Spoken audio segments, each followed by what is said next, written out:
Bonjour à tous les passionnés de photos si faciles. Je suis ravi de vous retrouver pour ce nouveau cours.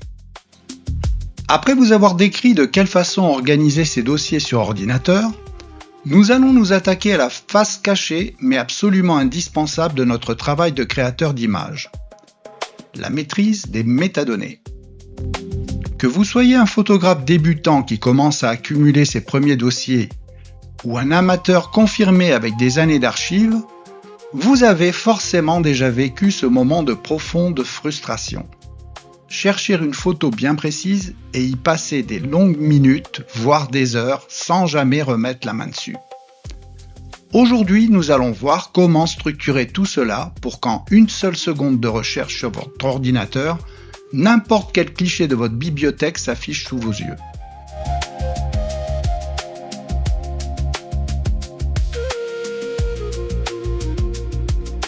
Pour commencer, posons-nous une question toute simple. Qu'est-ce qu'une métadonnée ? Imaginez que vous entriez dans une immense bibliothèque publique. Si tous les livres avaient une couverture blanche, sans aucun titre sur la tranche, vous devriez ouvrir chaque ouvrage, l'un après l'autre, pour savoir ce qu'il contient. C'est exactement ce qui se passe sur vos disques lorsque vous stockez vos photos uniquement avec des noms de fichiers générés par l'appareil. Les métadonnées sont de petites étiquettes de texte invisibles intégrées directement à l'intérieur du fichier de votre image. Elles expliquent à votre système d'exploitation et à vos logiciels de recherche ce que représente la photo, qui l'a prise et comment elle a été réalisée.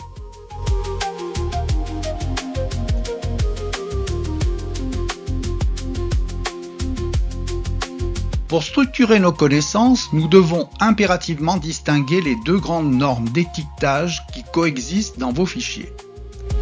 L'EXIF d'un côté et l'IPTC de l'autre. Comme vous pouvez le voir sur ce tableau comparatif, l'EXIF, Exchangeable Image File Format, il s'agit des données liées à la prise de vue, ajoutées automatiquement par votre appareil à l'intérieur de chaque image. Il s'agit des dates et heures de prise de vue, du boîtier et de l'objectif ayant pris la photo. A l'inverse, l'IPTC, cette norme, a été inventée en 1991 par l'International Press Telecommunication Council, IPTC. Ce standard international devait faciliter les échanges de fichiers d'images entre les agences de presse, les photojournalistes et les rédacteurs. L'IPTC est votre signature légale. C'est une norme de saisie manuelle. C'est vous, devant votre écran ou sur votre boîtier photo, qui allez l'enrichir. C'est l'étiquette sur laquelle vous écrivez qui possède l'image. En tant que créateur, vous y notez votre nom et la mention de copyright pour interdire le vol d'images. Vous pouvez aussi y ajouter une description simple pour raconter l'histoire de la prise de vue. C'est grâce à cette étiquette que l'on pourra toujours remonter jusqu'à vous si votre image se retrouve partagée sans votre accord. Si l'on devait résumer cela très simplement, l'EXIF représente l'ADN technique de la prise de vue, tandis que l'IPTC raconte l'histoire humaine, contextuelle et légale de l'image.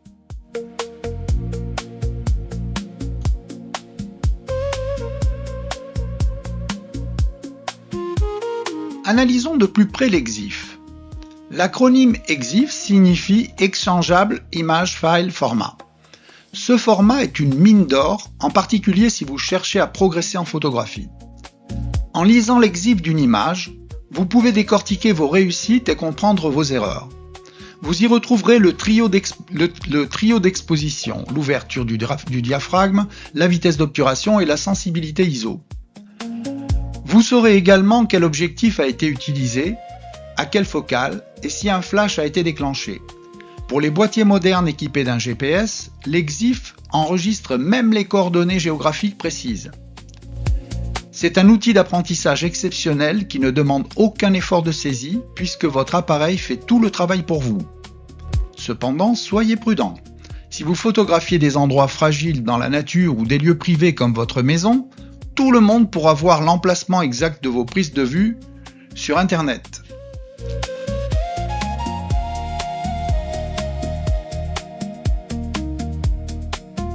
Passons maintenant à l'IPTC. C'est ici que réside votre véritable valeur ajoutée en tant qu'archiviste de vos propres images. Votre appareil photo est extrêmement intelligent, mais il est incapable de savoir qui est le sujet sur la photo. S'il s'agit d'un événement familial ou d'un projet professionnel, ni à qui appartiennent les droits de cette création. L'IPTC comble ce vide. C'est dans ces champs que vous allez pouvoir exprimer de manière textuelle tout le contexte de votre œuvre. Et l'immense avantage de l'IPTC, c'est qu'il est dynamique. Vous pouvez le modifier, l'enrichir ou le corriger à n'importe quel moment de la vie de votre fichier.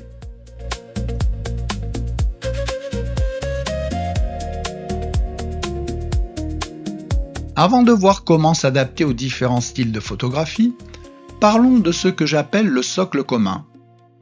Ce sont 3 réglages que vous devez programmer dans votre logiciel de transfert pour qu'ils s'appliquent automatiquement lors de chaque importation sans que vous n'ayez à y penser. Tout d'abord, le champ auteur-créateur, écrivez-y systématiquement votre prénom et votre nom. Ensuite, le copyright. Utilisez la formule standard @prénom-nom, tout droit réservé.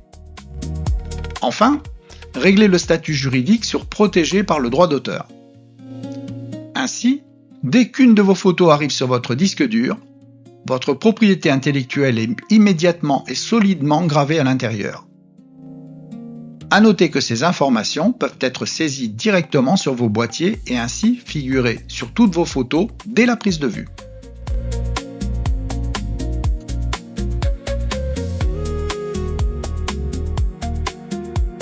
Voyons notre premier cas concret, la photographie de paysage ou de voyage. Ici, notre objectif est de pouvoir retrouver un lieu, une ambiance météo ou une saison. Prenons cet exemple d'un coucher de soleil à Saint-Malo. Le titre doit être simple et descriptif. La description doit apporter du contexte. Elle répond à la question « Qu'est-ce qu'on y voit ?» N'hésitez pas à mentionner l'heure dorée et la marée. Dans les champs de localisation, renseignez avec rigueur la ville, la région et le pays. Enfin, pour les mots-clés, restez descriptif. Ajoutez la saison, le thème marin, l'heure dorée. Si dans 3 ans vous cherchez un coucher de soleil breton, une simple recherche filtrera cette image.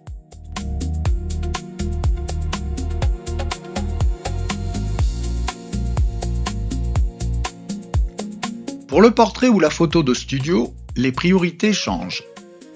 Il s'agit d'identifier les personnes, mais surtout de gérer la sécurité juridique de vos créations.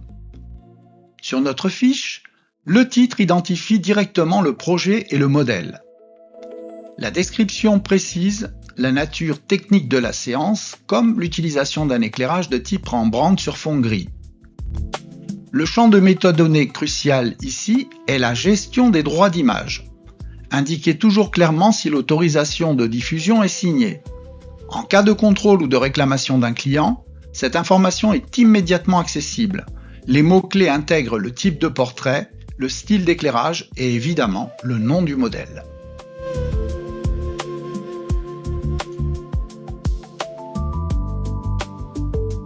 Passons à la macrophotographie et à la nature en général.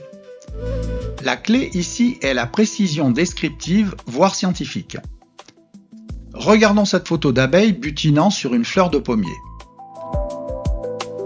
Le titre et la description expliquent précisément l'action.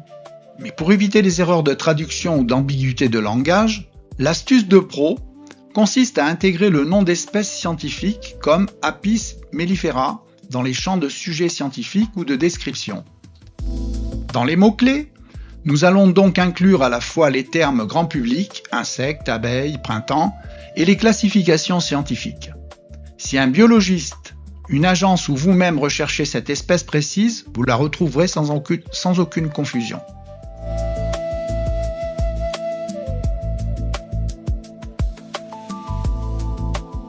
Dernier cas de figure est sans doute l'un des plus précieux à mes yeux. La photo de famille et la numérisation de vos archives historiques. Le but ici est de transmettre une mémoire claire aux générations futures.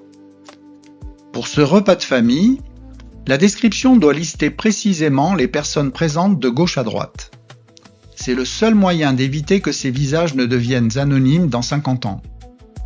Faites très attention à la date d'origine, forcez-la manuellement à la date d'époque, 1984 ici, pour écraser la date de numérisation 2026.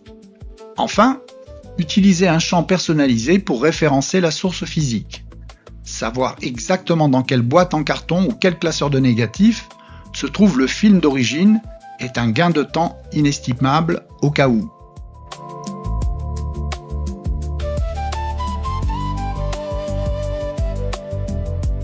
Pour que vos mots-clés restent efficaces, vous devez adopter une logique de structure hiérarchique un peu comme des poupées russes. Par exemple, si vous photographiez un oiseau, n'écrivez pas seulement son nom précis.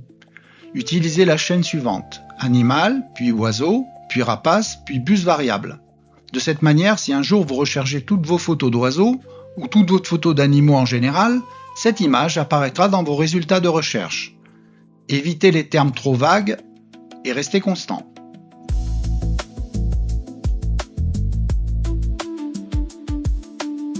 Une fois que vous maîtrisez les champs classiques, sachez que vous avez la liberté d'adapter le système à votre propre pratique grâce aux champs personnalisés. Comme nous l'avons vu pour nos fiches de portrait ou d'archives familiales, les champs personnalisés vous permettent d'entrer des critères uniques à votre activité, qu'il s'agisse d'un numéro de facture client, du papier d'impression utilisé pour un tirage d'art ou d'une référence d'archivage physique. C'est à vous de plier la technologie à vos besoins réels.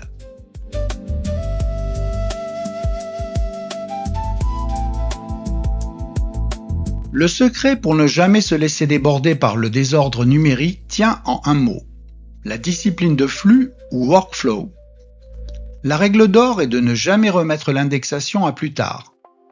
Prenez l'habitude d'appliquer vos champs d'auteur et de copyright de manière totalement automatisée dès l'étape d'importation de vos fichiers sur votre ordinateur ou même sur votre boîtier, comme je l'ai dit précédemment, dès la prise de vue. Ensuite, appliquez immédiatement les mots-clés globaux communs à toute votre session de prise de vue. Ce n'est qu'après cela que vous affinerez les descriptions de vos plus belles images. C'est un rituel de 5 à 10 minutes maximum après chaque sortie photo, mais il vous fera économiser des journées entières de tri par la suite.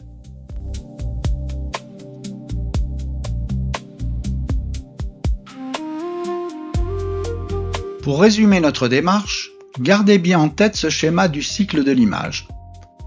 Les métadonnées ne sont pas un élément figé que l'on ajoute à la toute fin.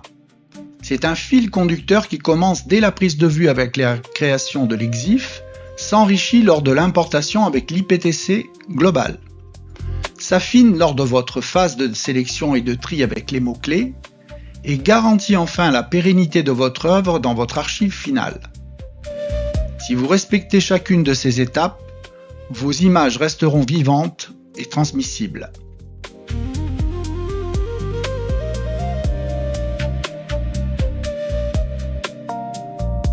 Et voilà, ce cours théorique sur les métadonnées touche à sa fin.